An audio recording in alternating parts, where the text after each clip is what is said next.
Katta qarz kirib qo'yganman, to'lashim kerak. Yo'q, men sendan hech narsa olmayman. Nimaga unda tillalaringni olib kelgin deb aytdingiz? Bo'pti, ber. 3 kundan keyin senga bundan ham zo'rlarini olib beraman. Olib bermasangiz ham mayli. Bo'pti, ketdi, oldimga tush. Lo'q. Ha. Gold ekspertga olib kelib yaxshi qilibsizlar. Bu yerda boshqalarga qaraganda qimmatroq qoladi-da.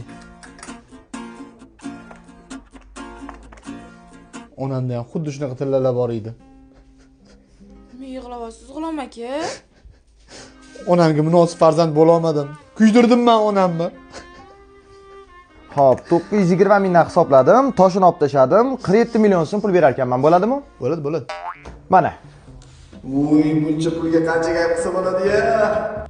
Rahmat aka, ketdim. Xursandmisiz, G'ulom aka? Конечно. Nima muammongiz bo'lsa ham menga ayting, birga hal qilamiz. Sizni har doim yoningizdaman. Nodon G'ulom, nimalar qilyapsan? Arzimagan kayfi deb qizni soddaligidan foydalanmassan. Bunchalik siqib bo'lma. Nimani o'ylab qoldingiz? Mana buni ol. Yo'q, kerak emas, qarzlaringiz yopasiz. Voy, oldim, men yetadi. Ma, uyingga borib o'zim telefon qilaman. Yaxshi qoling. Ha. Ha, ona? Nima yig'layapsiz? Ukam bitta qizga o'ralashib qopti. Pul kerak degan ekan, uydagi hamma tillalarimni olib chiqib berib yuboribdi. Onamda ham xuddi shunaqa tillalar bor edi.